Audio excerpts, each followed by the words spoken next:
Javier, 29 de noviembre de 2024, de 2025, de 2026. 29 de noviembre. ¿Qué hay de especial? ¿Qué se conmemora de especial hoy, Javier? Sí, señor, y es el Día Internacional de las Defensoras de Derechos Humanos. Recordemos que en el país tenemos muchas de esas. Incluso, don Roger, las madres de Soacha son defensoras de derechos humanos, porque su lucha ha inspirado y ha sido ejemplo para muchas otras en muchas regiones del país que se atrevieron a seguir ese camino a pesar de todas las adversidades, todas las satanizaciones y todas las negaciones para poder reivindicar el derecho de, por lo menos, la dignidad de las víctimas, que es lo más importante, porque como ellas dicen, están muertas y no hay forma de revivirlas, pero hay que hacerle honra a su memoria para decir que fueron personas muertas de manera inocente por un Estado asesino. En ese término lo han planteado ellas, que le quitó la vida simplemente para mostrar resultados ante la opinión pública. Es decir, que las defensoras de derechos humanos tienen un papel muy importante en las comunidades, sobre todo en las comunidades más vulnerables de este país, y entre ellas obviamente está la de Antioquia, donde hay regiones como muchas otras en el país donde la presencia de actores que generan violencia y el conflicto armado pues hace muy vulnerable a la población, y allí se alza la voz de estas defensoras de derechos humanos para tratar de reclamar los derechos vulnerados por estos agentes, don Roger. Y hoy precisamente saludamos a Natalia Álvarez Cadavid. Ella es coordinadora de la Corporación Colectiva Justicia Mujer. Ella ha estado también, como muchas mujeres que defienden los derechos humanos, ha estado pues muy al frente de lo que pase en torno a los derechos humanos. Una expresión que a veces me confunde. Ya le he preguntado varias veces y le voy a preguntar enseguida a Natalia, porque derechos humanos son derechos fundamentales. ¿Cuáles son los derechos humanos realmente? Natalia Álvarez, qué bueno que esté con nosotros en Clickcastia, el poder de la información, no clic, la democracia en la información. Bienvenida. Hola, buenos días, Roger y Javier. Muchísimas gracias por la invitación en un día tan importante para la democracia mundial, porque es un día mundial, y especialmente para la democracia colombiana, como es el Día de las Defensoras de Derechos Humanos. Y un día de valientes, hombres y mujeres, porque por ejemplo, como decía hace un instante Javier Arboleda, las madres de Soacha, por ejemplo, las madres que han venido desde tantos años atrás buscando justicia para sus hijos que fueron víctimas de falsos positivos, y que él dice que también son defensores de derechos humanos, se han enfrentado a poderes, a verdaderos poderes políticos, militares, policiales de este país. Se han atrevido a decir Estado asesino. Entonces, ello implica que ustedes sean muy valientes, Natalia.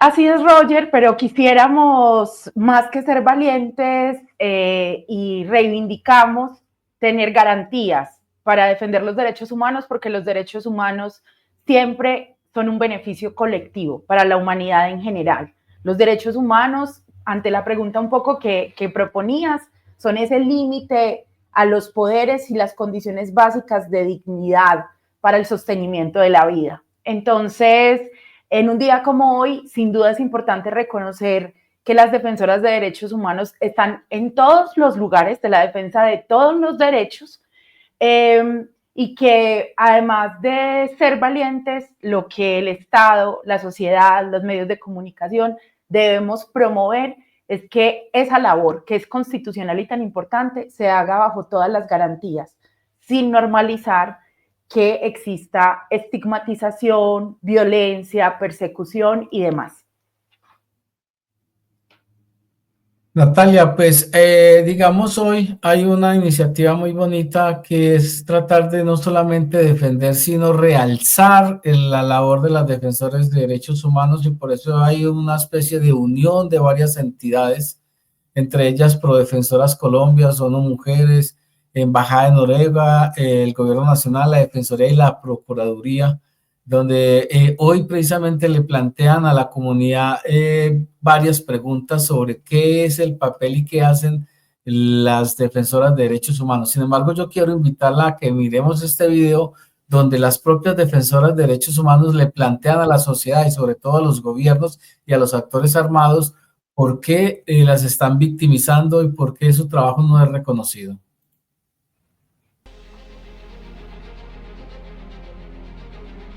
¿Sabes cuántas defensoras han sido asesinadas por defender nuestros derechos humanos? Kuna Huya 2023, Octunushi Ain Poro Hiki Meki Satguanemin Guaguarayu Yaya Colombia.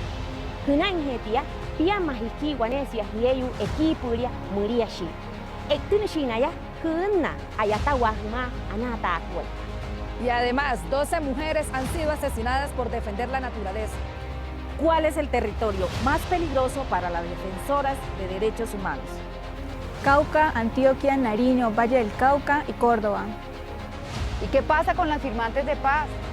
Han sido 406 firmantes de paz asesinados luego de la firma de los acuerdos. 11 eran mujeres que apostaron por un nuevo comienzo. Detrás de cada número hay una historia de lucha colectiva interrumpida. En el Día Internacional de las Defensoras de Derechos Humanos y todos los días exigimos políticas públicas que pasen del papel a la acción. Instituciones comprometidas y eficientes. Participación en los espacios de decisión para la construcción de paz.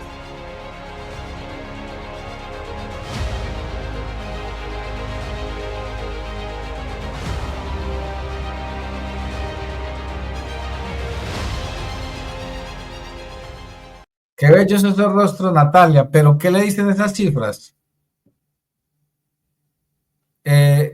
Audio, Natalia. Javier, sin duda son muy dolorosas porque cada vez que perdemos una defensora, hay una pérdida colectiva, porque hay que pensar que una defensora no está sola, está rodeada no solo de su familia, sino también de comunidades, de colectividades, y hay un retroceso enorme para la democracia y para esa comunidad o colectividad de la que ella hacía parte. Entonces, dolorosas, y el llamado es a que nosotras desde la colectiva Justicia Mujer estamos invitando también a que, además de seguir insistiendo y exigiendo a los estados en todos los niveles de gobiernos, porque eso también pasa por el gobierno departamental y local, que se tomen todas las medidas, que se cierre el retraso que existe en implementar el programa integral de garantías para las defensoras. Además de eso, estamos llamando también a la sociedad en general y a los medios de comunicación para que pensemos quiénes son las defensoras y cómo desde la sociedad y los medios podemos protegerlas. Natalia, un saludo muy especial. Sin embargo, creo que ustedes han ganado terreno. Yo creo que poco a poco ustedes han tomado una fuerza bastante importante en esa defensa de los derechos humanos. Y creo que obviamente esto permite que no solamente esas muertes queden impunes, sino que ustedes poco a poco han ido visibilizando este trabajo que ustedes han hecho y le han honrado una memoria, obviamente, a esas personas que han dado su vida por esta defensa. Pero mi pregunta concreta es ¿cómo han avanzado? ¿Qué han ganado? Y específicamente hoy, ¿es más difícil o más fácil ejercer este trabajo por el respeto de los derechos humanos, Natalia? Bueno, Oscar, te cuento que de hecho creo que una pregunta muy interesante sería para quienes nos están escuchando, que nos hagamos la pregunta, y es ¿quiénes creemos que son defensoras de derechos humanos? De acuerdo a la Asamblea General de las Naciones Unidas, es una persona defensora de derechos humanos aquella que individual o colectivamente hace pedagogía de los derechos, los promueve, denuncia situaciones de violación a derechos humanos, hace acciones para que estos se garanticen en la práctica. Desde esa perspectiva, tendríamos que decir que hemos ganado todos los avances sociales que tenemos hoy en el país son gracias a la labor de las personas defensoras de derechos humanos. Y muchos de ellos, por ejemplo, en el tema de paz, el acuerdo de paz, en el tema de erradicación de violencias contra las mujeres, en la protección a las infancias, todas las políticas públicas, leyes y demás que se han implementado siempre han estado promovidas por personas defensoras y en una gran proporción por mujeres defensoras de derechos humanos, que, aunque han estado poco visibilizadas o la sociedad en general las conoce poco. Así que las ganancias son muchas, especialmente Colombia, seguimos insistiendo en el cumplimiento de un acuerdo de paz que le hace un referente mundial y que le ha ubicado en un lugar preponderante de la política global por la gran participación que tuvieron las mujeres en todo el proceso de negociación, y eso se evidencia. Hay investigaciones que señalan que cuando participan mayoritariamente o masivamente las mujeres en los procesos de negociación, los acuerdos no solo tienen que ver con la dejación de armas, sino que también incorporan otras causas que han dado lugar a los conflictos armados, y por eso el acuerdo colombiano tiene 5 puntos, como la reforma rural integral, la participación política, el punto de víctimas desde distintas estrategias de verdad, reconocimiento y reparación. Así que los avances, seguro nos podríamos quedar un montón hablando, hasta solo para señalarles el reconocimiento que ayer toma la presidencia para señalar que las madres comunitarias deben ser empleadas por el ICBF. Esa es también una causa por los derechos laborales que muchas mujeres defensoras han impulsado. Ese tema es en particular bien importante, así que lo tocamos. Más de 2.000 madres comunitarias siendo parte oficialmente del Instituto Colombiano de Bienestar Familiar. Eso es darles un nivel y un reconocimiento especial. Pero antes yo quisiera como que de manera muy manifiesta, que no quede ahí como difusa entre tantas cosas importantes que usted dice sobre las defensoras de derechos humanos, el tema de el acuerdo de paz con las FARC en 2016, que ha sido objeto obvio, cuando hay polarización, objeto de señalamientos de que no ha sido lo que realmente se quería, de que la implementación, eso está reconocido por todo el mundo, de que el proceso de implementación es largo, tanto que la Presidencia de la República habló hace unos días a través de su ministro del Interior de que hay que pensar en 2038, tiempo, imagínense, 2038 para la implementación del acuerdo de paz de hace 8 años, en 2016. En fin, pero yo le escuché a usted decir que el acuerdo de paz tenía un reconocimiento mundial, y de pronto como que lo sugirió ahora, pero quiero que sea expreso. Un reconocimiento mundial precisamente por el tema de las defensoras o de los temas relacionados en el acuerdo con las defensoras y con las mujeres. Así es, Roger. Es muy importante que las personas que nos están escuchando sepan que este acuerdo de paz tuvo una amplia participación de las mujeres en distintas fases de la negociación. Un lugar que no se los abrieron, no quienes estaban sentados en la mesa de negociación no dijeron que vengan las mujeres, sino que las mujeres defensoras incidieron, insistieron y llegaron a la mesa a través de distintas plataformas nacionales de mujeres. Eso condujo a que el análisis de cuáles eran las causas y las consecuencias del conflicto se enriqueciera, porque además contaba con la mirada y la experiencia de más del 51% de la población que también hemos padecido los efectos de la guerra. Tener una mayor comprensión de un fenómeno lo que te genera son mayores posibilidades de responder de manera acertada, y eso fue lo que pasó en el acuerdo de paz. Adicionalmente, la implementación de todos los acuerdos de paz en el mundo es un asunto absolutamente complejo, porque un acuerdo de paz es cerrar un conflicto armado para construir una nueva forma de relacionamiento. Pero también hay un reconocimiento por parte del Instituto Kroc y otras instituciones investigadoras expertas en comparar cómo se mueven los acuerdos de paz en el mundo, han determinado que la participación masiva que están teniendo las mujeres en distintas instancias está siendo uno de los motores más importantes para que el acuerdo siga avanzando. Y por eso un día como hoy señalamos que para lograr los cambios que este país requiere con urgencia, necesitamos que más mujeres puedan ejercer el derecho a defender derechos humanos con todas las garantías.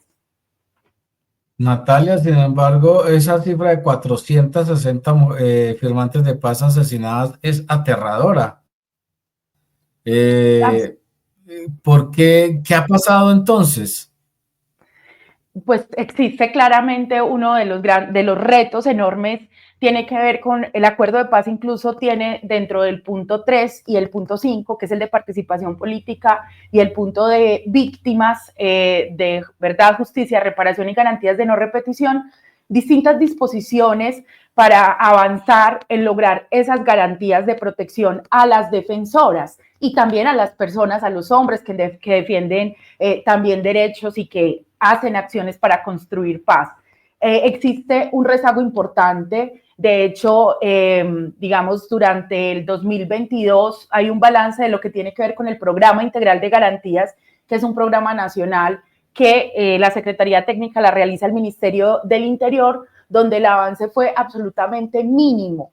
Ahora, a través de la adopción del plan de la resolución 1325, que es la resolución de las Naciones Unidas que reconoce estos efectos positivos de la participación de las mujeres en la transformación de los conflictos y en el cierre de las guerras, se ha venido, digamos, teniendo un impulso significativo desde el gobierno nacional, porque además el tema hace parte del Plan Nacional de Desarrollo, pero estamos teniendo unos niveles de implementación muy disímiles en lo territorial. Por ejemplo, la gobernación de Antioquia no ha tenido un papel significativo en lograr territorializar estas medidas y estos programas. Ayer, por ejemplo, en el departamento de Nariño, compañeras de organizaciones de mujeres presentaron junto a la Gobernación y a la Defensoría una ruta de protección especial para las defensoras. Pero nosotras en Antioquia, que venimos trabajando fuertemente con el Programa Integral de Garantías, solamente hasta finales de este año y después de un llamado de la Procuraduría de la Gobernación de Antioquia, llegan representantes de esta instancia. Entonces, creo que hay asuntos que pasan que tienen que ver mucho con una diligencia efectiva por parte del Estado en todos los niveles territoriales, que alcaldes y gobernadores entiendan que esto también les compete, que esto no es un asunto solo de orden nacional, y por eso es que nosotras desde la colectiva estamos diciendo, venga, mientras que seguimos insistiendo en que esto avance, porque no lo vamos a dejar de hacer, pensemos en otras formas de protegernos, y le estamos contando a los medios que hablar de las defensoras, de su labor, es una forma de protegernos. A propósito de este comentario que usted está haciendo, tenía yo en la cabeza, Natalia, la inquietud siguiente. Estoy hablando de los alcaldes y de los gobernadores, que a veces a uno le suena en el imaginario que los defensores y las defensoras de derechos humanos tienen su campo de acción en relación con las fuerzas armadas, con la fuerza pública del Estado, con las fuerzas estatales represivas, y no en lo administrativo. Entonces, allá quiero llegar.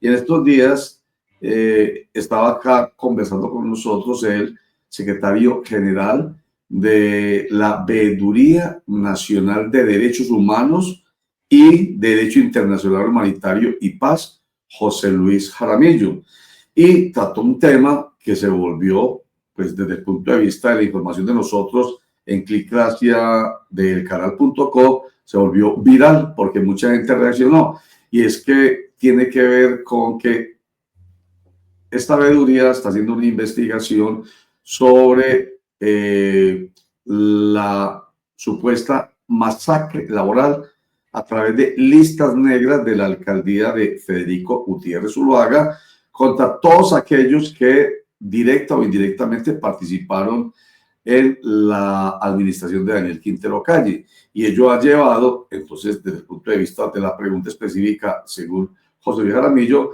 a vulnerar derechos de mucha gente, entre ellos el derecho a la igualdad, entre ellos el derecho al trabajo, derechos fundamentales.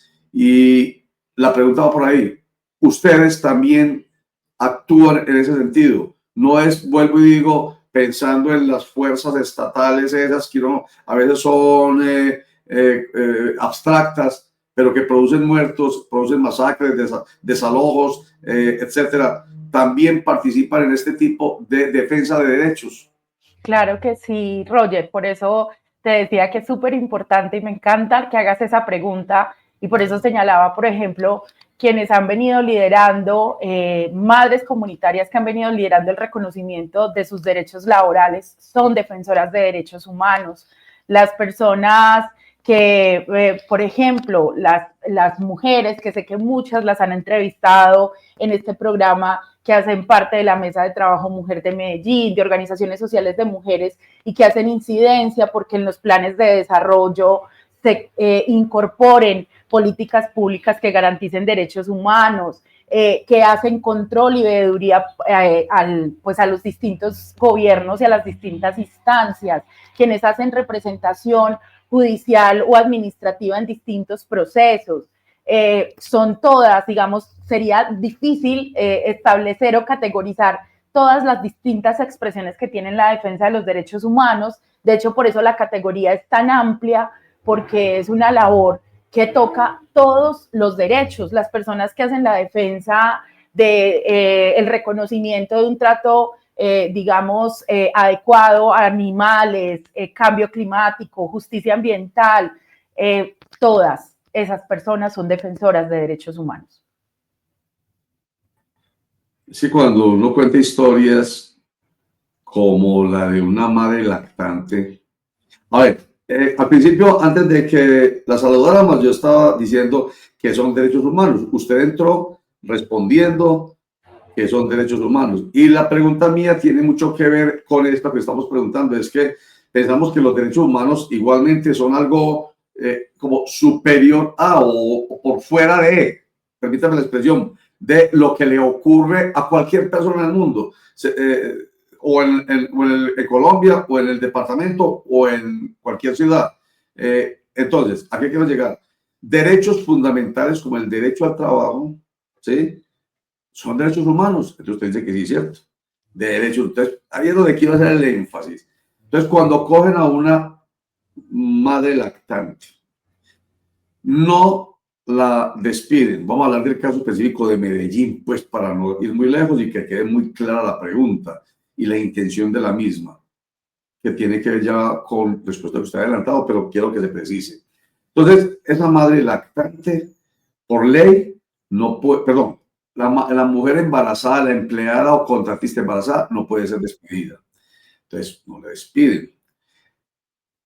Llega el momento del parto y empiezan a hacer el conteo regresivo en, por ejemplo, cualquiera de las dependencias del municipio de Medellín. Voy a poner un caso concreto que conozco, Telemedellín, y empieza el conteo regresivo. ¿Cuánto le falta a esta madre que acaba de parir para que nosotros, por ley, podamos echarla? Y de hecho, llega el momento en que se acaba el periodo de la lactancia, ¿cierto? De la incapacidad. Y llega la persona a trabajar y de una a la calle la empujan con su bebé de 4 meses, con lo que significa, usted que es mujer, bueno, cualquiera, no hay que ser mujer, lo que significa ser madre y madre de un bebé y quedarse sin empleo. Eso definitivamente va contra cualquier derecho. Eso definitivamente no cabe en la cabeza de quien entienda que los derechos, ahí sí, humanos, deben ser defendidos. Ese es un caso que defenderían ustedes, por ejemplo, las mujeres defensoras de derechos humanos. Claro que sí, Roger. Digamos, también es importante pensar que las formas de defender los derechos humanos, como les estaba contando ahorita, puede ser a través de hacer pedagogía. Entonces existen organizaciones que hacen pedagogía sobre cuáles son los derechos, que por ejemplo le cuentan a las mujeres cuáles son los derechos respecto a al ejercicio de los derechos sexuales y reproductivos, a la decisión de llevar a término o abortar, porque es también un derecho humano la decisión de las mujeres sobre sus cuerpos, y en cada uno de los casos, cuáles son los derechos que protegen su decisión. Por ejemplo, en el caso que planteas, donde hay un derecho a decidir llevar a término esta maternidad, en este caso, entonces estarían quienes hacen pedagogía, pero también encontraríamos personas que hacen defensa o representación judicial. Por ejemplo, nosotras desde la Corporación Colectiva Justicia Mujer tenemos el Centro de Justicia para las Mujeres, que es un lugar en el que brindamos asesoría y representación psicojurídica especializada a mujeres de acuerdo a las necesidades jurídicas insatisfechas. Entonces, en este caso, se tendría también, y también existen, digamos, sería ese tipo de acompañamiento, pero también existen quienes hacen defensa de los derechos humanos a través de la comunicación, y existen plataformas como Volcánicas, como Jacarandas, como las mismas redes, por ejemplo, de la colectiva, donde contamos con noticias como avanza la protección o la desprotección de los derechos. Y hay también quienes hacen incidencia para lograr, por ejemplo, acuerdos municipales, que se adopten leyes, que se adopten políticas, o quienes hacen investigación para podernos dar datos como sociedad y poder actuar en función de ellos. Entonces, ese caso, cuando tú me dices, sí es un caso que le interesa seguro a muchísimas defensoras de acuerdo a sus temas, a su especialidad, y claramente habría que partir de una presunción de que posiblemente el despido es injustificado y tiene que ver con una acción de discriminación que es posiblemente asociada a la maternidad. O discriminación política. También. O sea, ya no es solamente el hecho de ser mujer, es que lamentablemente esto se va enredando. O sea, primero, contratar mujeres, qué pereza. Segundo, está embarazada. Ah, no, está casada. Puede quedar en embarazo, qué pereza. Tercero, está embarazada, ni riesgos. Ahora no es solamente eso, sino que qué filiación política tiene. ¿Quién o cómo piensa usted ideológica y políticamente? Entonces, la situación es bastante complicada, pero lo que quiero llamar la atención, terminando esta conversación, antes de darle la palabra a Javier, que tiene algo también para presentarnos, Natalia Álvarez Cadavid, es que este tema de la defensa de los derechos humanos no está del todo aferrado a nuestra mente, no lo está. Y se lo digo yo, que soy periodista viejito, de muchos años, y que he hablado e informado mucho sobre ese tema, y apenas soy como que estoy, primero, sabiendo que hay defensoras de derechos humanos, aunque suene aterrador y machista, uno tiene en la cabeza siempre defensores de derechos humanos. Y aquí sí que se aplica el lenguaje inclusivo, aquí sí, porque yo pues realmente me he sido amigo de eso de, en vez de colectivo, colectiva, en vez de miembro, miembra, ¿cierto? Integrante, integranta, en fin, yo personalmente me he sido amigo de ellos. Sin embargo, aquí sí entiendo la importancia de la inclusión. Tenemos en nuestra cabeza siempre defensores de derechos humanos, y quiero hablar de machos, de varones, que son los que defienden los derechos humanos. Y las mujeres, entonces, ¿dónde estarán atrás? No, existen. Y hoy, 29 de noviembre del año 2024, empiezo a tener ese reconocimiento. Ah, es que estas mujeres también son berracas, permítame la expresión, y también están en esta dinámica. Entonces, esto que estoy comentando, Natalia, que es más un comentario, por supuesto, no es información, es comentario, es opinión, además reconociendo, me da culpa, reconociendo ese desconocimiento, nos lleva a pensar en que es necesario que el tema de derechos humanos se inocule mucho más a la sociedad, que no sea un problema de los defensores y las defensoras de derechos humanos y del puñado o mucha gente como las madres de Soacha que me empezamos a mencionar hoy, las madres de la Comuna 13 o cualquiera que haya sido a la que se le haya violado sus derechos humanos, deben interesarse. Esto es del interés social, pero no lo es del todo. Ese comentario lo hago porque así lo siento. Imagínense un viejo como yo, que además habla permanentemente de estos temas y estoy reconociendo que apenas me están llegando a mi mente el tema de las defensoras de derechos humanos. ¿Sí ves? Bueno, Roger, pues realmente me parece muy bello y muy importante. Creo que esa reflexión que haces a mí en este momento me llena de mucha esperanza porque creo que es como ese tipo de reflexiones las que nos pueden ayudar muchísimo a seguir avanzando más rápido de lo que la sociedad necesita y pues cuenta también con nosotras para ponerles en contacto con muchas otras defensoras que además eso lo que a una le permite y también a quienes les escuchan cada día ampliar un poco más la mirada sobre el mundo. Claro que sí, qué rico. Esto es toda una cadena. Oiga, Javier Arboleda quiere hacer un comentario final. Javier. Sí, más que un comentario final, quiero compartir con Natalia algunas cifras que entregan Naciones Unidas y la Defensoría del Pueblo en relación con el trabajo que hicieron las defensoras de derechos humanos en el 2023 y las violaciones a este trabajo. Se documentaron 105 homicidios de personas defensoras de derechos humanos, 14 fueron mujeres. Se registraron 763 casos de amenazas, 186 dirigidas a mujeres. 26 casos podrían constituir violencia de género. Se recibieron 100 alegaciones de violencia basada en género, incluyendo violencia sexual en el marco del conflicto armado. 181 homicidios de líderes y de lideresas, 21 víctimas de mujeres. Los liderazgos comunales, indígenas, comunitarios y campesinos los más vulnerables. Y los departamentos de Cauca, Antioquia, Nariño, Valle del Cauca y Córdoba los más afectados. Pero esta cifra sí es complicada, mire. Colombia es el país más peligroso del mundo para la defensa de la tierra y el medio ambiente. En 2023, 196 personas defensoras medioambientales murieron asesinadas en el mundo por ejercer su derecho a proteger la tierra y las comunidades. Y según ese informe, 40% de esa cifra ocurrió en Colombia. Por eso, Natalia, le quiero invitar a que escuchemos a Paola Navia, una defensora de derechos humanos de Nariño, que nos da su versión de por qué es importante el trabajo que ellas hacen. La protección de los derechos de lideresas y defensoras es crucial y es un reto muy grande de cara a la consolidación de la paz. Sin embargo, ello implica una enorme movilización de parte del Estado en cuanto a programas, en cuanto a políticas y en cuanto a normativa que permita territorializar todo el tema de la protección para ellas y para ellos.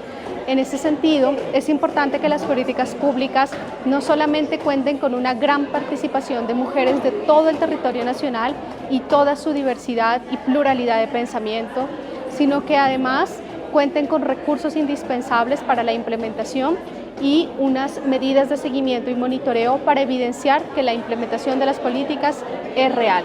Las mujeres lideresas y defensoras de derechos humanos necesitamos urgente medidas de protección claras, oportunas y eficaces para que nuestra vida y nuestros liderazgos no corran peligro, ni riesgos, ni amenazas. La pregunta es esa, muy obvia. ¿Tienen esas medidas de protección, Natalia? Claramente no, Javier, todavía falta mucho y particularmente les estaba contando justo esa experiencia de Andrea, que es una compañera con la que desde la colectiva trabajamos en una plataforma nacional y que vemos como la voluntad política, por ejemplo, del gobierno de Nariño ha permitido un avance importante al tener una ruta de protección específica para defensoras, pero como en nuestro caso en Antioquia, no hemos logrado ni siquiera que el gobierno se haya sentado con las mujeres a lo largo de este año y solo llega por un llamado de atención que le hace la Procuraduría. Entonces, no las tenemos y necesitamos particularmente mucha voluntad política y cumplimiento de sus competencias en el gobierno departamental y en los gobiernos locales. Natalia Álvarez Cadavid, coordinadora de la Corporación Colectiva, lo digo con mucho gusto ya, Colectiva Justicia Mujer. Además, esa palabra de esa expresión justicia mujer dice mucho, es bastante significativa. Antes de despedirla, ¿cuánto lleva la corporación, Natalia? Cumplimos 9 años el 25 de noviembre. 9 años, qué bien. ¿Y usted siempre ha estado ahí? Sí, de hecho yo soy socia fundadora de la corporación, y en este momento somos alrededor de 50 profesionales de distintas áreas y que trabajamos en muchísimos temas. Y hemos acompañado más o menos llegado a 2 millones de personas con acciones de pedagogía, de formación, y hemos acompañado a 2.383 mujeres representándolas judicialmente. Qué bien, qué bien. Natalia, cuente con Clickracia de elcanal.co y estamos pensando qué pasó con Ultrahit Televisión, pero también estamos en Ultrahit Televisión, pero la noticia que quiero dar es que a partir de hoy posiblemente ya empezamos a estar en diferentes cableoperadores. Vamos a empezar con Cable Plus del Oriente, que tiene su sede en Guarne. Entonces, cuente con Clickracia, Natalia del canal.co, cuente con Sinergia Informativa. Si hay esa multidisciplinariedad de mujeres, entonces aquí tienen espacio para que hablemos de una cosa y de la otra y de la otra, siempre pensando en el interés general, en el bien común. Eso es lo que nosotros aquí pretendemos. Y sobre todo, ayudar a entender estos temas. Imagínense, hoy he entendido. Quiero hacer entender o queremos hacer entender muchas cosas a nuestros internautas. Y gracias, Natalia. Feliz día y sigan adelante. Cuenten con nosotros. Gracias, feliz día a todos. Chao.